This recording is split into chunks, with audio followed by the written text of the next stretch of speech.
Welcome, love. This is Sex, Drugs, and Sound Bowls, and I'm Jessie Siren, here to stir the cauldron with raw psycho-spiritual talks on healing, plant medicine, sex, motherhood, and the sacred chaos that cracks us open and lights the way forward. Expect deep truth and raw feels that leave you inspired, held in your humanness, and ready to take your rightful place as the creator of your own experience. With a deep breath and an open heart, let's be all the way here now. Hello and welcome back to Sex, Drugs, and Sound Bowls. I'm your host, Jessie Siren, as always, reporting mid-mosh, mid-chrysalis, mid-dissolution. And today, mid-crisis, I've come back around into some murky waters. Heads up, this is not for the kiddos. Plug their ears, put your earbuds in, wait till they're in bed. And this could be very useful. It could be a little awkward. It could be uncomfortable. It could be triggering. So make sure that you're in a good headspace before listening.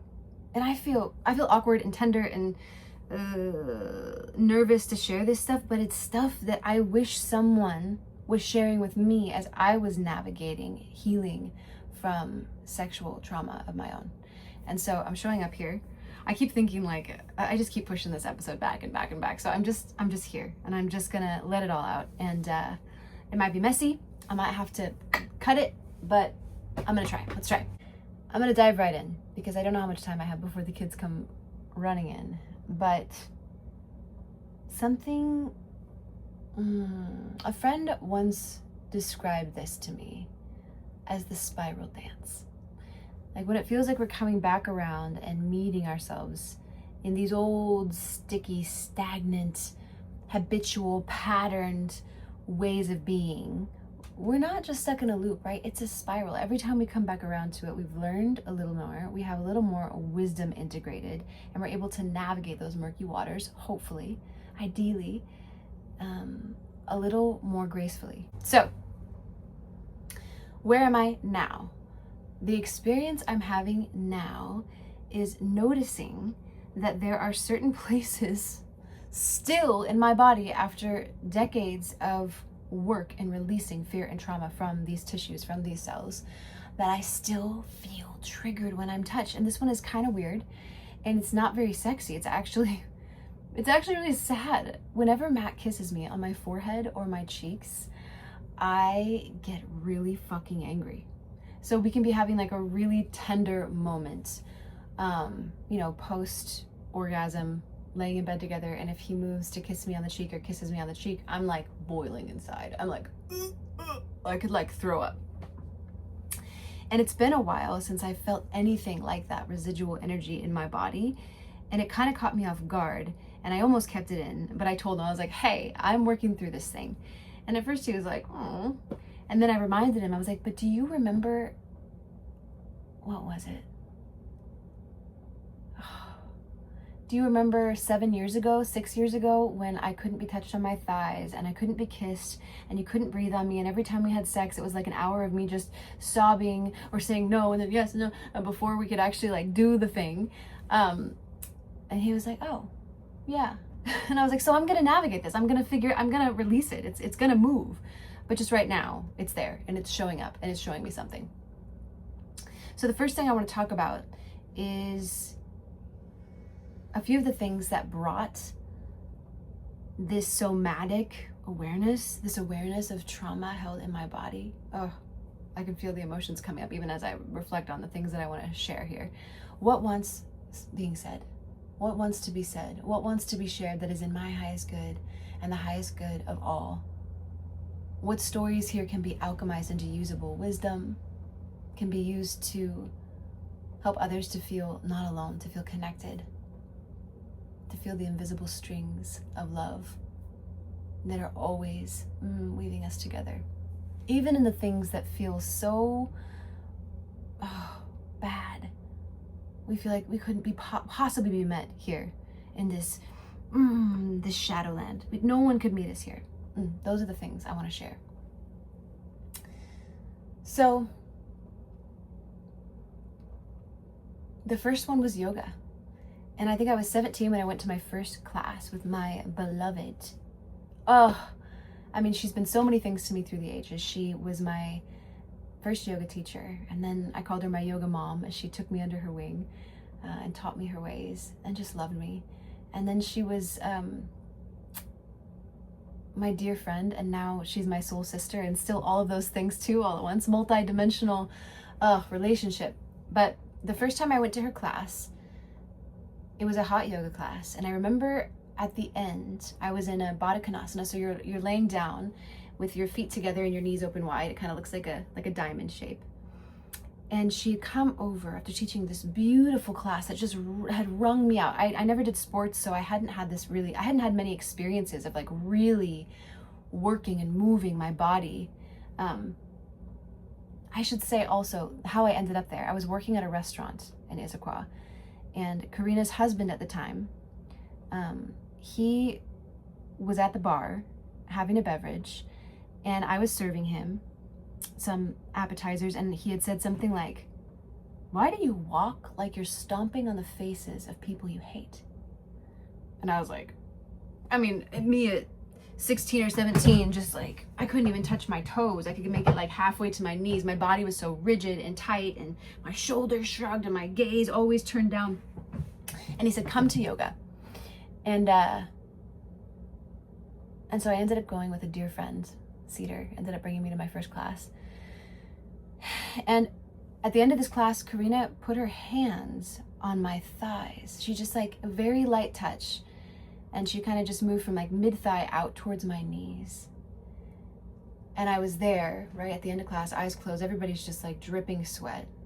And there's some peaceful music playing. And she just does this one gentle touch. And I felt something open up inside of me. I can still feel it now. Just like this grief, this pain, just, I laid there and quietly sobbed. And luckily in the mess, and not luckily, like for me at 17, it felt so vulnerable, and I didn't understand what was happening. We were all so sweaty, no one knew, I think, that I was even crying. Karina, if you're seeing this, that class was a gateway for me to move. I was so curious, like how all the things that were coming up and moving, and how good I felt after that release. Oh my God, the spaciousness and the joy that rippled out after that huge release of grief. And so I just kept coming back. And as I said, Karina took me under her wing, and I don't really know if she had work for me to do, or if she just, I don't know. She's a tender-hearted being, if she just saw how much I needed it. But I did like a karma yoga program. So I would go to her house and work on, paperwork, and she would, teach me about yoga. It died. Or it didn't die. I ran out of storage. Somebody remind me, I need more than 256 gigabytes. But it's so expensive, but I need it. Look at me, I'm doing all this recording. So she would have me into her space, and she would nurture me with her presence, and with her food, and her words, and her beingness. And that was the first gateway. I was forever changed, and I'm forever grateful to this beautiful soul for her presence in my life. Oh, thank you, Karina. I'm loving you. And that was my first kind of little opening into the grief, the pain, the trauma that my body, my tissues, my cells were carrying. So in my late teens and 20s, the brilliance of the mind and the body, and how they can protect us, although I was completely unaware of it at the time, was playing itself out. I did not remember or think of any of the pain or the trauma or the grief that I had endured in my first couple decades of life. I didn't think about it. My gift had always been, even as a little girl, to kind of look off into the distance towards some proverbial dangling carrot, some shining object out there, up at the sky, rather than look down at the death and chaos and decomposition all around me. And And so through my 20s, there was a lot of painful things that happened.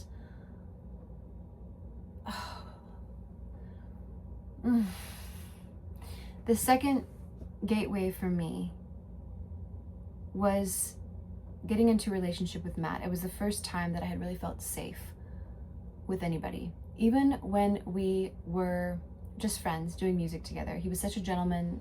It was the first time I felt like I had been around a man who didn't have like ulterior motives. He was genuinely excited about my music. He took me to my first open mic in Seattle. He was respectful and sweet. When I initially shared, like, I can't do music with you anymore, I feel like I might kiss you, he didn't say anything back to that. And then he let it alone for a long time. And I remember reaching out at one point and being like, I just want to know what's on your mind or your heart. Like, do I need to let this go? And I remember him saying, like, I'm with somebody else, so I can't really talk about that right now. And that was painful for me, right? Like, I felt a little bit like in this limbo of not knowing, and like, you have a choice anyway. My heart was all in. But I felt like I was trapped in this limbo. But looking back now and how he handled his transition from his previous relationship to our relationship, and how he never spoke an ill word about her after that, and how he just works to love, to love and create safety wherever he is. It was the first time I had felt held by the masculine like that in my life, outside of my stepdad. And something happened in relationship with him where I started to, the safer I felt with him, these weird parts of myself that I had never been aware of, that had never revealed themselves, started to come up. And I remember one of our our first year of marriage together, we took mushrooms one night when we were supposed to be able to see the northern lights up in the sky. And he had this incredible experience, and my experience was like looking at his face and watching it transform into every man who had ever harmed me. And I didn't tell him that till maybe a decade later, but it was foreshadowing for what I would do, what would ensue in the following decade of our relationship together. Basically, I would be unpacking all of this trauma and projecting it on him, and then sorting out what was the old, and eventually, like at the end of that mushroom journey, coming right back to him, his sweetness, his presence, his groundedness, his love. But I had to move through all of this other stuff first. So that was a little gateway too. And then I remember early in our marriage as well, I went for a hike with a friend, and she worked for KSAR, King County Counseling for Sexual Assault Survivors, something like this. It's an incredible resource. It's free at a time when we were like transitioning and wedding and young. And I remember hiking with her and hearing her talk about this and being like, oh, you know, and even on the top of my head, I still couldn't remember everything that had ever happened to me. It's like I had taken all the stuff that was too painful, put it into a lockbox, turned the key, and swallowed it. But I had like a couple things that had happened in the years just prior to Matt and I getting together that were still there, living in my memory and living in my tissues. And so I went to this therapy, and Pandora's box opened a little bit more. I remember as I started to talk about these later in life experiences, other stuff started to like push at the lid too. And I started having nightmares, and I started waking with a start. And my nervous system just started to get kind of wrecked. And again, I started to get curious, like, what is this? What is trying to come out? But there was still so much energy in me that was like, nope, not yet, not safe enough.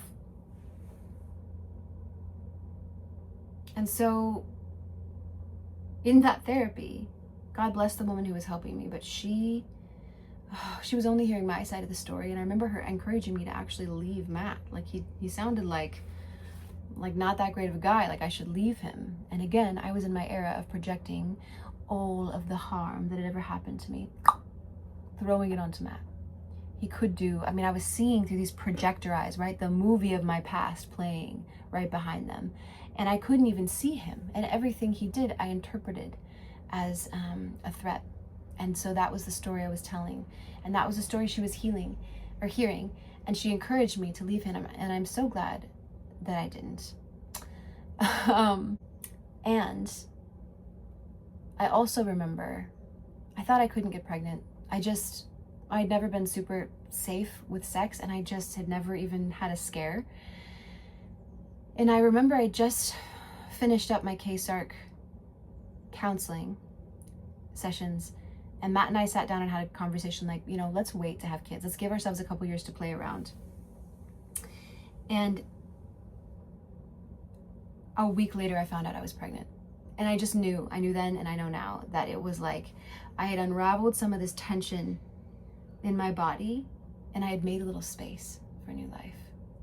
And that was India Wild. And then another gateway, I remember finding out that I was pregnant, and I remember weeping and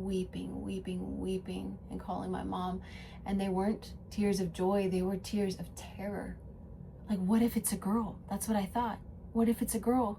I can't protect her. The world is too scary. And it was like the lid got pushed up a little bit more still. Oh man, oh man, oh man. And then motherhood is its own kind of initiation. I don't know how much to go into here, but at some point, when Indy was very young, we traveled Europe. And I remember one night, Matt and I were engaging in a little makeout sesh before bed, and he wanted to have sex and I didn't. And I remember saying like, no, and then kind of rolling over, and then we had sex. And I didn't say anything. I didn't say stop or no. I just, just laid there. And then I had this resentment. And then I just felt myself just like punishing him every chance that I got. And this is kind of, I feel like this is a loaded topic. I feel like this is something that, again, I wish people were talking about, so I'm going to talk about it here. And I know, God, blow up the comments if you have ideas, if you have thoughts, if you have feelings of your own. There's space for it all here because I felt it all. But at some point in my healing journey, it became really important to recognize my own role in playing out these really harmful paradigms and patterns. And I saw at some point, looking back at myself as a little girl, that the best and only thing that I could do when this abuse was happening was to close my eyes and blast off to outer space and pretend like it wasn't happening. It was called the sleeping game. And I took that skill, that magical survival instinct from my childhood. It was like the glasses on your head that you don't know they're there, right? Because it just becomes like a part of you. It was this way of being I didn't know was there. It was just a part of me, and I played it out in so many harmful ways over the next couple decades,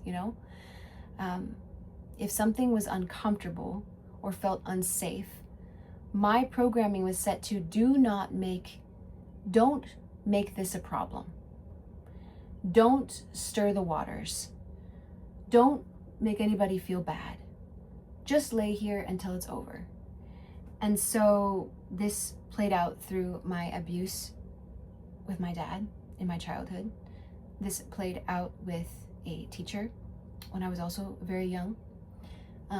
This played out through my teens when I was homeschooled for the earlier part of my life, and in 9th grade I started school, and there were different boys that I played this pattern out with. I remember there was like a boy that would come to my window every night, and I did not want to let him in, and it was so backwards, it's so twisted. I was so terrified that my parents would find out and that I would get in trouble. I was so terrified of telling him no. I would just let him in, and then he would just do whatever he wanted, and I would lay there crying or not moving. Oh, it's so twisted, right? Or the hitchhiker that I picked up that said he was 10 minutes down the road, and 45 minutes later was leading me deeper into the woods, rocking back and forth. I knew he had a hammer in his backpack. And my tiny dog in my lap, growling at him. And there were so many moments. From the very beginning, I knew this is not right.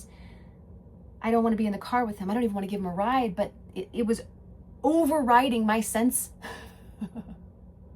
My gut feeling, my intuition was this old programming, these old glasses that I didn't know were on my head. It was just such a powerful program. It almost, it went from saving my life to almost getting me killed more times than I can count. And I wonder now, if I think about it from this like bird's eye view, I feel like I had to keep repeating the pattern and slowly over time become more and more aware of it. So coming back to Matt and that moment in Europe, he also is growing. He's growing and changing, and had such great remorse for that when we actually had the conversation. I'm so sorry, it won't happen again. And it didn't happen again. But my role in that was as a sovereign, creatrix woman, not utilizing the power of my voice. I watch my children, and one of them is a whiner. He's very watery, and he doesn't like to fight back. And so often I hear him just say, "Oh, stop, don't do that," or just kind of like roll over and cry and play dead. And I'm trying to remind him through my words, but also through my actions, your power. You have so much power. You can draw a boundary that you can uphold. Stop, or I'm not going to play anymore. Stop, or I'm going to walk away. You can walk away and then you get up and go. Or you can say, I'm going to ask for help if you don't stop, because there's help for you. And those were skills, right? Those were tools that I just didn't have. That was language. Those were ideas that I just didn't have through my younger years. And so all of those skills that my 6 and 7-year-old are learning, I was learning with Matt in my 30s. And God, I remember having a journey with him at some point. It makes me so emotional. And him just telling me. We were on MDMA, heart opening. And I remember being with him and him just being like, you're so powerful. You're so powerful. You have so much power. Oh, to say no, to say stop, to walk away. You're so powerful. And just looking at me with these big, beautiful eyes and his heart wide open. And then saying, practice on me. And I did.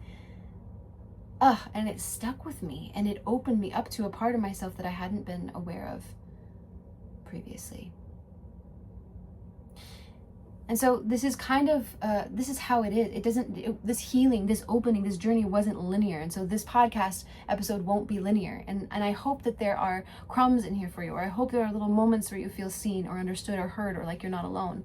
It feels messy to me. I don't know. I hope this is useful in some context.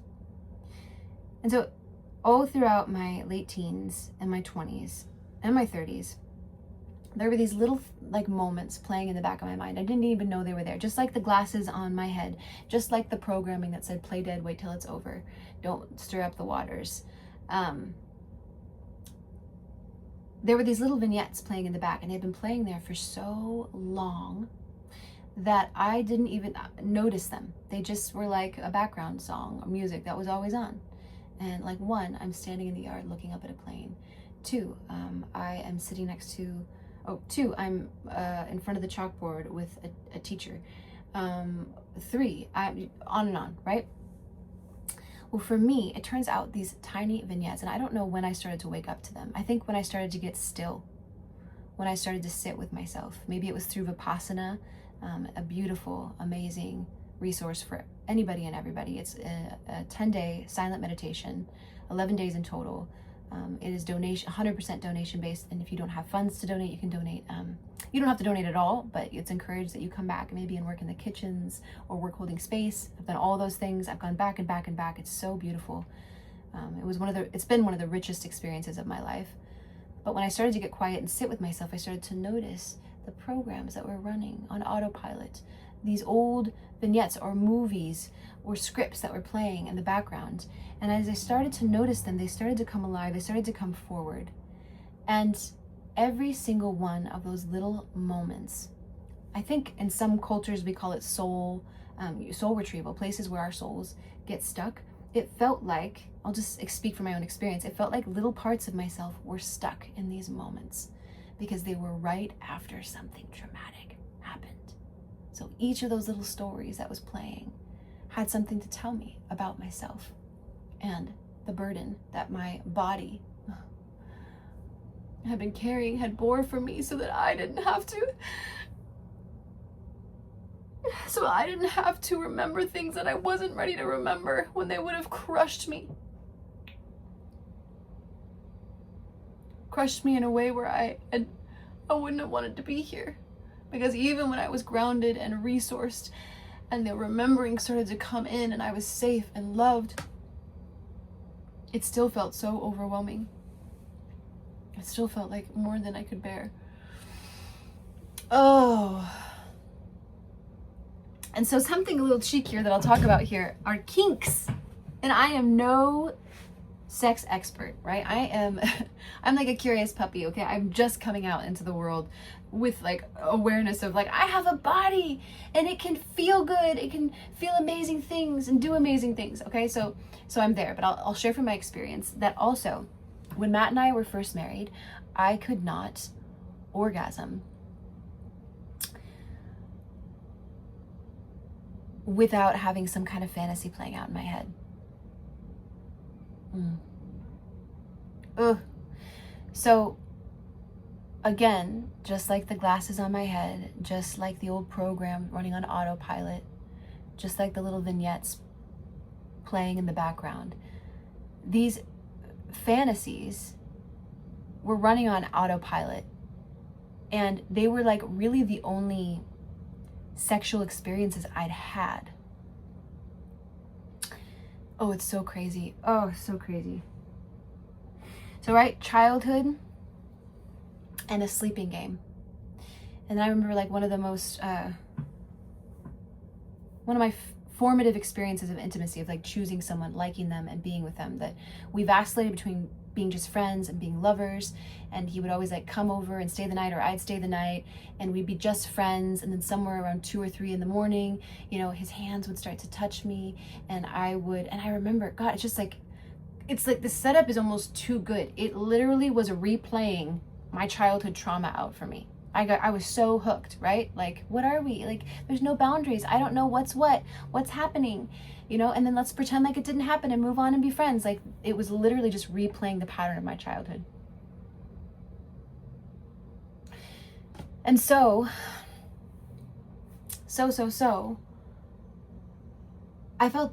I never told Matt that. I never told Matt that I had these fantasies playing out in my head. And these fantasies all were around having, how do I say this?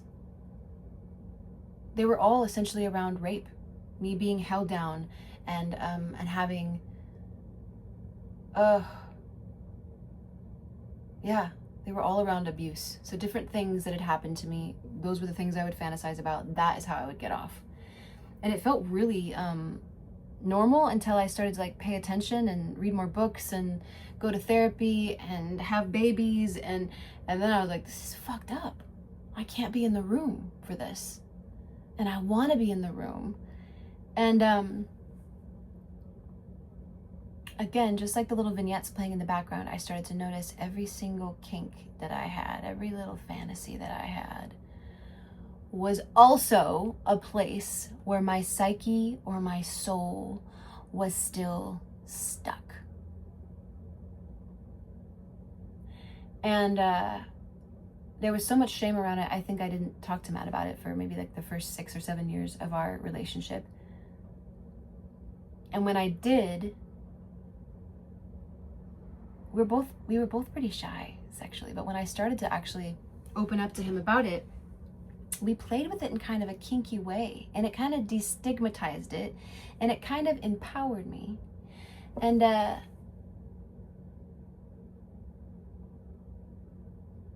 kind of unstuck the sticky stuff. And I started to know, the more I was aware of these fantasies, the more I chose not to give them my attention and power, and the more I chose to either playfully engage with Matt with these kinks in the room, or just focus on breathing and being present and feeling my body. I started to be able to have more connected experiences in sex. I started to be able to have orgasms that were really just based on feeling in the moment, that weren't based on some story in my head, some storied experience, some fantasy, some past trauma. And then moving on, we'll talk about like the first psychedelic experience that I ever did. That really opened up Pandora's box all the way. And that's when I remembered. So I think I was, how old was I? Maybe I was 31, 32 when I had my first big psychedelic experience in therapeutic context. And I remembered my childhood of trauma. And my body, it was like I was walking between two planes. It was like so much of me was locked in that past. Oh, it was like a decade and a half of pain and trauma that had been trapped in my cells, locked in. The key was turned, the door was open. It all flooded my body, my senses, my psyche, my sense of being. And everywhere my body became a trigger point. I couldn't be touched anywhere. Not my thighs, not my face, not my neck. Spit grossed me out, lips grossed me out. There was a thing with noses, you know, like there was so much like forced tongues, forced faces, forced nose, forced touch, forced fingers, that my body could not handle it. And mind you, at this time also, I was having babies and nursing babies and taking care of babies. So there's so much touch involved in that anyway. And I remember grieving, being with Matt and just crying. Like he'd be like, put his hand here and try this and try. We always had sex. I wanted it. And I think that's part of the reason it's gotta be part of the reason he didn't give up hope. But I couldn't like rationalize. I couldn't like logic my way there to physical freedom and presence. I couldn't wish my way there to physical freedom and presence. I had to literally just let myself be as scared as I was, as untouchable as I was, and his grounded presence, like the literal fucking embodiment of just sacred masculine. Because never was he like, well, this is my fucking life now. I guess it's the way they always said it, the old ball and chain. Like, she's frigid, she's cold, she never, I never get any here. Never did he. And actually during this time too, I loved him so much. I wanted him to have everything that he wanted. I also gave him a hall pass. I was like, go ahead, go fuck whoever you want. You don't even have to tell me about it. I want you to have your needs fulfilled, and I can't handle the pressure of feeling like I have to fulfill them because my whole life has been about fulfilling other people's desires. And I can't do it and still love you. And he got it, and he never fucking took that hall pass. And I think even if he had, I wouldn't punish him for it. I wouldn't blame him for it. But for me and my story and my healing, being able to say that, having him know that he wasn't stuck with me, having him choose me, and having him choose to be patient and loving, and allow me to do this healing that I needed to do, having him make me more important than his desire, right? His sex drive. It catalyzed my healing in a way that I think, I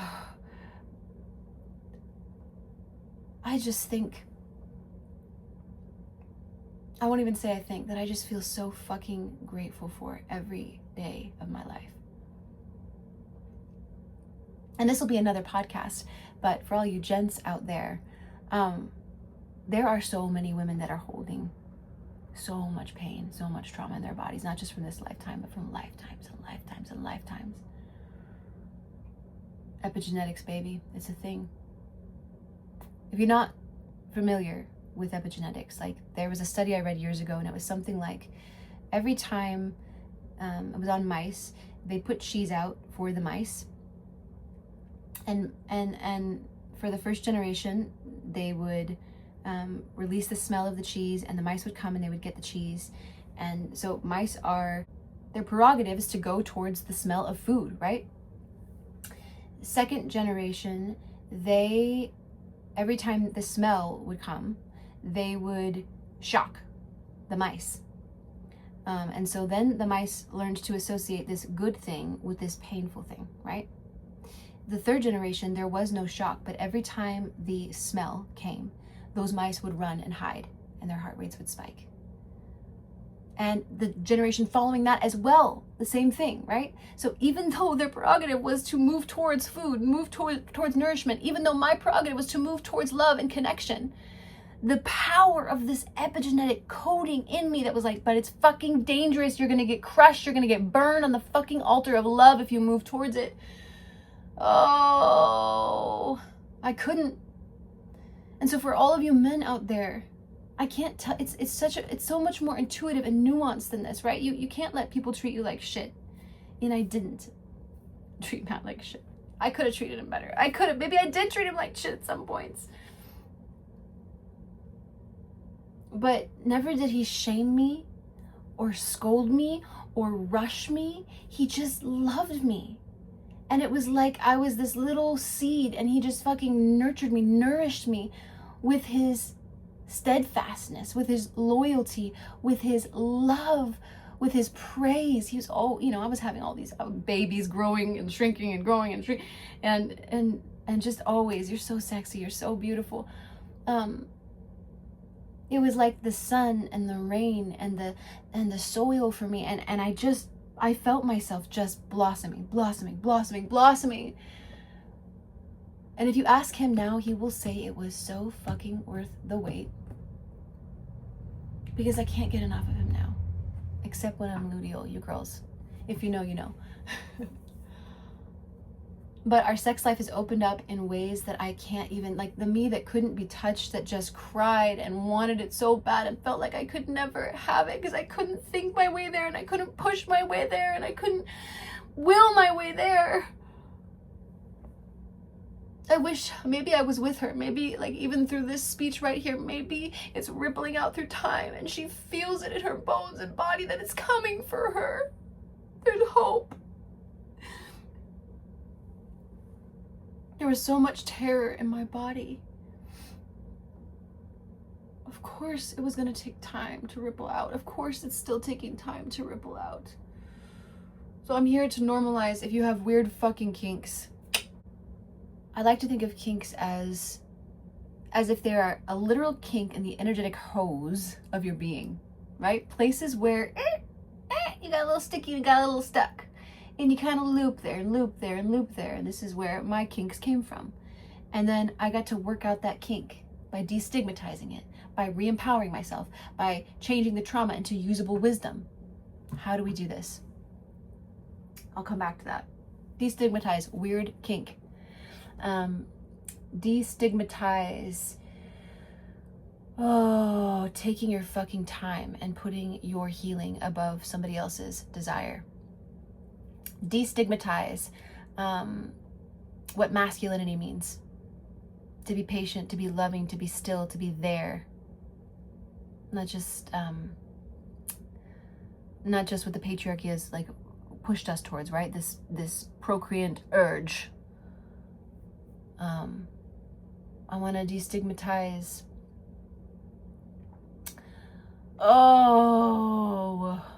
asking for help.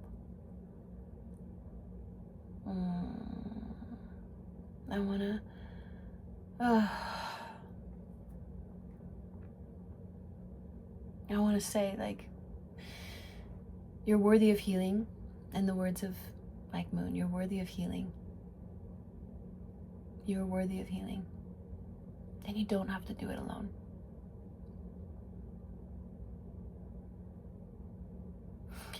And it brings me to this last little weird thing. Also, maybe it'll be relatable to somebody, but I'll share one small experience. Again, earmuffs for those who are little. Trigger warning, but I remember when I was in my 20s and I was working at a restaurant, and there was a guy there that everyone had a crush on. He was so cute. And I went to a party and he was there, and so I had a couple drinks. I was so excited to, like, you know, build up a little confidence and go talk to him. We started talking, and I had some red flags, right? Like, I remember he pushed his way into the bathroom with me when I had to go, and I was wearing a skirt. And I remember in the like, we had barely spoken. We weren't like friends at the time. We'd just been co-workers for maybe a couple weeks. And he started to like push up my skirt in the bathroom. And I was like, I have to go to the bathroom. And kind of pushed him out, but was like kind of excited, like, oh, that's kind of fun. And then, you know, after just a couple drinks, was feeling really, really weird. Another red flag. But no one was talking about these things. He was somebody that I worked with. And we were leaving the I was like, well, I'm gonna go home. And this guy was like, oh, I'm gonna go with you. I'll catch an Uber with you. And I remember the girl hosting the party was like looking at me with pleading eyes. She was like, don't go with him. Do not go with him. I was like, what are you talking about? He's cute. You probably, and in my head, I'm thinking, she probably likes him too. Like, I'm going with him. So he gets in the taxi with me or the Uber, whatever it is, and we go to my apartment. And I'm thinking I'm going to get out. And I didn't invite him over. I didn't ask him to come over. And I'm feeling really weird at this time. Like, all of this is kind of in little chunks in my mind. And I could barely walk. And he's like, I'm coming, I'll come with you. And I'm like, oh, no, it's okay. No. And I remember him just like grabbing me and walking me in. And then we're in my apartment. And then we're kissing. And he's like pushing me down on the ground and pulling my skirt up. And I'm like, no. I was like, why? I remember saying, why isn't kissing enough? And he said, maybe when I was in high school. And then I remember him shoving me down on the floor. And I remember my face on the carpet, staring at the legs of my bookshelf. And then just like blacking out. And the next morning when I woke up, he was laying in my bed and I was still belly down on the floor. And I remember seeing him and thinking,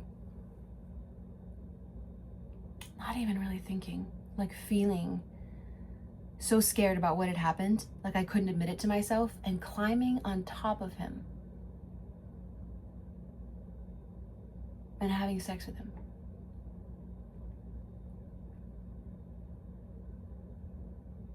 Remember the boy that I told you about that used to sneak into my room? I remember he lived in a different state. I remember in my 20s flying out to him. We never had sex when he snuck in my room. Flying out to him, climbing on top of him, and having sex with him. And now with my husband, our sex life is so alive. We do all the positions, all the things, but I have such an energetic block, a kink, if you will, about being on top, because what that has meant for me, that old programming, was a fuck you.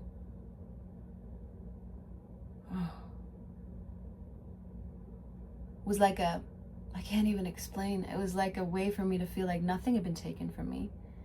You bastard.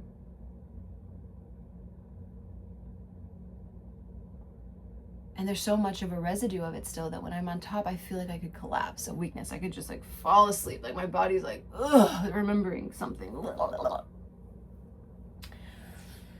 And yeah, after the coworker thing, I remember the next day, the friend who had the party checking in with me, and then she ended up sharing, like, I don't know. I said it was fine. And then she shared with me that he had raped her. And then I was like, okay, well, I think something happened to me too. I can't remember the whole night. I just remember him pushing me down. And we went to the cops and we shared our stories. And I did all the things I said. I went and got a rape kit, and I had severe damage to different parts of my body. And I also had chlamydia, and she had chlamydia. And they had samples from him. And even with all that, the police were just like, we'll make a note. Our boss was amazing at the time, and he was fired. But then when he was fired, I remember him coming to my apartment outside my window and just shouting at me, like from outside my window. Ugh. So my point with sharing all of that, God, I hope some of that was useful, is that there was so much to unpack, and I was so hopeless. I thought, not in this fucking lifetime am I going to be able to have someone touch my leg or kiss me or smell the smell of a man. God, that was even this last mushroom journey I did, and Matt was my shaman, and I remember just like breathing him in at some point and being like, oh my God, something in me had like cut off, like the smell of man, I just didn't smell it. And I was like breathing in his scent for like really the first time. And it was like intoxicating and it was amazing. And it felt so safe and cozy. And like since then, subsequently, I've been like I'm smelling him all the time and I love it. It's so good. But there were so many years where I just felt like I'll never be able to have a real friend. I'll never be able to have real love, real connection. I don't even know if I'll be able to snuggle my kids. And I'm here to say that if that is you, without mentaling my way there, without pushing my way there, with just time and grace and patience and love, and all of that within the container of safety, right? No thorns, no rose. I'm here. And I'm just so grateful.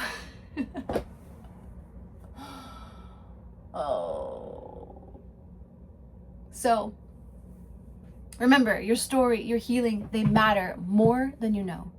Every act of self-love, and sometimes self-love is as simple as sitting down and making a list of the people and places you feel safe, of the people and places you don't feel safe, and making a conscious decision, I'm not going to choose those unsafe people and places anymore.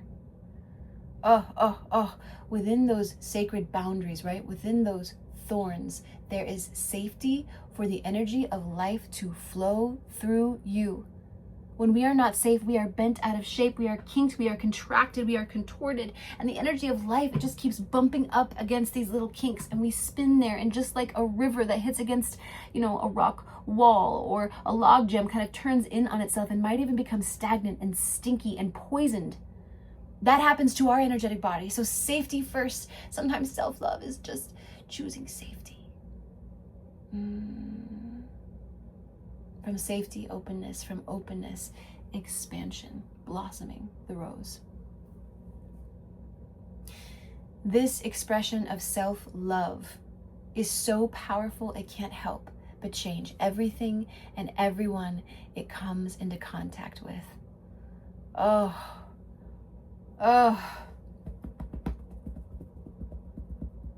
so proud of you, Jessie. I'm so proud of you.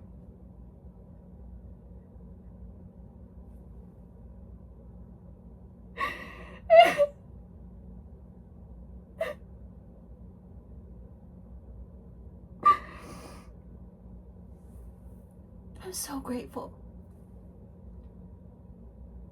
I'm so grateful.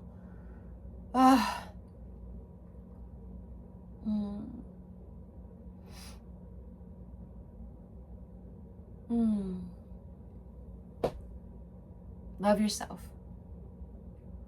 Change the world. This podcast is here to share stories and spark curiosity, not to replace professional advice. Before diving into any psychedelics or practices we talk about here, check in with your own deep knowing, your healthcare provider, and know your local laws. Anchor in your own truth before reaching out for anything or anyone. That is the real power. And one more thing, I make this show just for you. If you're loving it, drop me a comment or review on Spotify, iTunes, or YouTube. Let me know I should keep showing up. Grateful to be here with you.